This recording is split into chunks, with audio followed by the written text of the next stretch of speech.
जय श्री कृष्णा एवरीवन। कैसे हो आप लोग? आई होप आप लोगों की पढ़ाई बढ़िया चल रही होंगी, आप एकदम स्वस्थ होंगे, मस्त होंगे। आज मैं कितने दिनों बाद ये व्लॉग शूट कर रही हूँ। हालांकि मैंने बीच में किया था but due to some reasons मैं इसको अपलोड नहीं कर पाई थी और वो उतना मतलब अच्छा भी शूट नहीं हुआ था। तो फिर मैंने सोचा कि चलो अब थोड़ा सा ब्रेक ले ही लेते हैं, क्योंकि अभी फेस्टिव सीज़न भी चल रहा है, एग्ज़ाम्स आने वाले हैं कॉलेज के भी। जो सेमेस्टर एग्ज़ाम्स होते हैं मेरे, उसके बाद में फिर मतलब बहुत सारी चीज़ें ना चल रही थी मेरी, तो मुझे ऐसा लगा कि यार मुझे थोड़ा सा ना ब्रेक ले लेना चाहिए। उसके बाद में फिर हम आराम से पढ़ेंगे, क्योंकि अभी फेस्टिव सीज़न में क्या होता है ना कि घर में भी इतना काम होता है, साफ़ सफाई होती है और दिन भर कॉलेज का हेक्टिक शेड्यूल, फिर वापस आके साफ़ सफाई करना, इन्हीं सब में मेरा टाइम जा रहा था। तो अभी दिवाली की छुट्टियां हो चुकी है, तो मैंने सोचा कि जब तक दिवाली प्रॉपर आ नहीं जाती तब तक तो थोड़ा बहुत हम पढ़ ही लेते हैं, क्योंकि फिर छुट्टियों का यूटिलाइज़ करना भी तो अच्छे से ज़रूरी है ना।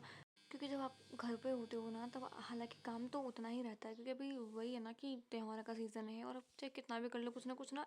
लास्ट मोमेंट तक भी बचा हुआ ही रहता है। बट इसका ना एक बेनिफिट ये भी होता है कि आपके पास पूरा दिन होता है, आप जब चाहो तब पढ़ने बैठ सकते हो और जिस भी टाइम आपको सूटेबल लगे आप उस टाइम वो सब्जेक्ट पढ़ सकते हो। वरना जब आप हॉलीडेज़ पे नहीं होते हो, लाइक जो कॉलेज स्टूडेंट्स हैं उनको तो पता है कि हमारे पास लिमिटेड टाइम होता है और हम उसी टाइम को यूटिलाइज़ कर सकते हैं। अगर हम उस टाइम में अगर पढ़ने नहीं बैठे ना, तो फिर हमारा वो पूरा दिन वेस्ट हो जाता है और हमारा जो मोटिवेशन है वो इधर उधर पता नहीं कहाँ ही चला जाता है। इसलिए मैं ना कॉलेज डेज़ की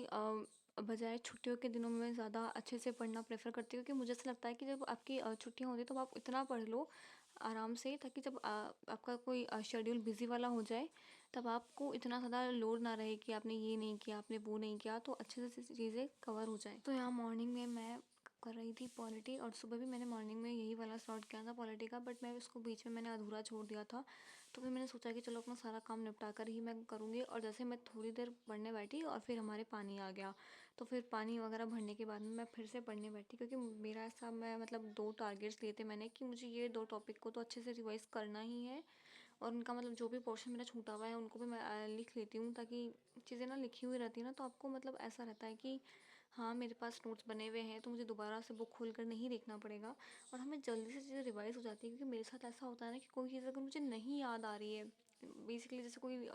आर्टिकल वगैरह कुछ हो गया जो मुझे नहीं याद आ रहा है, तो एटलीस्ट एक पिक्चर दिमाग में होती है कि जब आपने अपने नोट्स देखे होंगे तो आपने उसको कहाँ लिखा होगा, तो वो सारी चीज़ें ना आपको धीरे धीरे रिविजन से आपको माइंड में बैठ जाती है कि हाँ ये चीज़ हमने पढ़ी थी, इससे रिलेटेड ये सारी चीज़ें भी हमने पढ़ी थी, इसको यहाँ लिखा था, जो भी है। ये वाला स्लॉट फिर मैंने कंप्लीट किया। उसके बाद में मैंने 5-10 मिनट का ब्रेक लिया और फिर मैं बैठ गई थी यहाँ पर एक लेक्चर कंप्लीट कर, क्योंकि अभी मैं कर रही हूँ ज्योग्राफी का रिवीजन, और ज्योग्राफी में अपना पहला टॉपिक मैंने लिया था क्लाइमेटोलॉजी।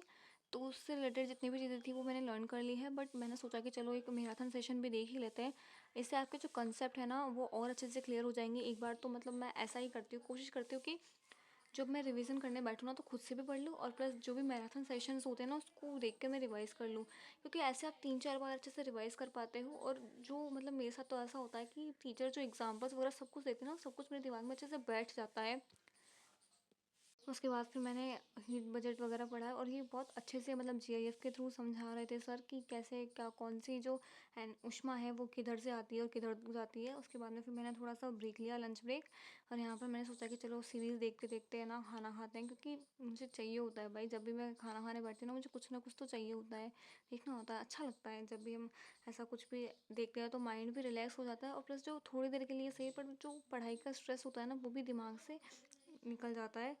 तो फिर उसके बाद में खाना खाने के बाद में मैं थोड़ी देर सो गई थी, एक नैप लिया मैंने, क्योंकि बहुत ज़्यादा ऐसा लग रहा था सुबह जल्दी उठने की वजह से आंखें बहुत ज़्यादा भारी भारी से लगने लगी थी। और फिर मैं बैठ गई थी अपने करंट अफेयर्स के नोट्स बनाने, क्योंकि मेरे साथ ऐसा होता है ना कि जब मैं कॉलेज जाती हूँ ना तो मेरे नोट्स थोड़े से करंट अफेयर वाला जो पोर्शन है ना, मैं लेक्चर्स तो ले लेती हूँ बट मेरे नोट्स बनाने का जो प्रोग्राम है ना थोड़ा सा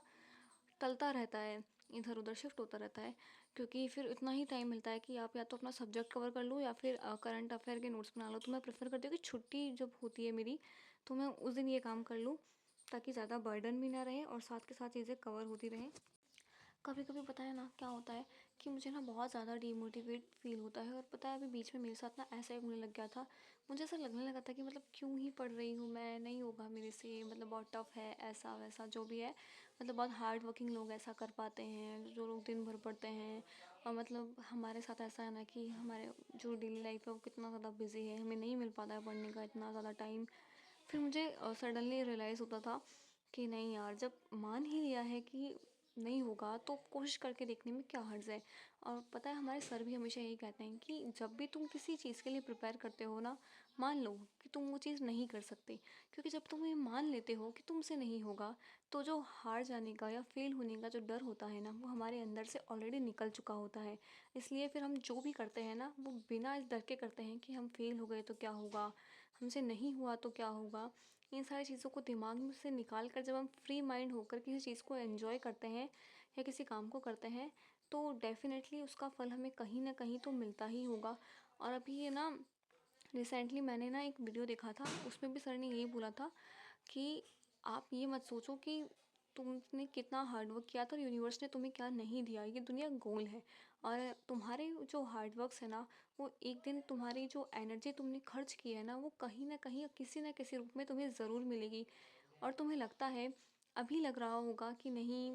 कुछ अच्छा नहीं हुआ हमारे साथ या जो भी हुआ है, कि हम नहीं कर पाए वगैरह वगैरह। लेकिन जब तुम उस चीज़ को रियलाइज़ करोगे ना कि यूनिवर्स ने तुम्हें तुम्हारी एनर्जी का एक अच्छा खासा वेटेज दिया है, तो फिर तुम्हें रियलाइज़ होगा कि हाँ, सच में चीज़ें वर्क करती हैं जब आप अच्छे से कोई काम करते हो। लॉ ऑफ अट्रैक्शन भी तो यही कहता है कि हम जिस किसी चीज़ को जब चाहते हैं, इतना ज़्यादा शिद्दत से चाहते हैं और उसके लिए मेहनत करते हैं, तो वो चीज़ें कहीं ना कहीं हमारी एनर्जी से अट्रैक्ट होती है। तो यहाँ पर नाइट में मैं बैठ गई थी अपने कॉलेज का एक सब्जेक्ट करने, हालांकि पढ़ना मुझे उसमें भी कॉन्स्टिट्यूशन ही था, बट एक टॉपिक मैंने सुबह कर लिया था मॉर्निंग में, तो मैंने सोचा कि एक टॉपिक मैं इवनिंग में कर लेती हूँ। और इससे क्या होगा कि मेरी पॉलिटी का भी अच्छे से रिवीजन हो जाएगा, क्योंकि बार बार चीज़ें रिवाइज़ करने से हमें लॉन्ग टाइम तक याद रहती है।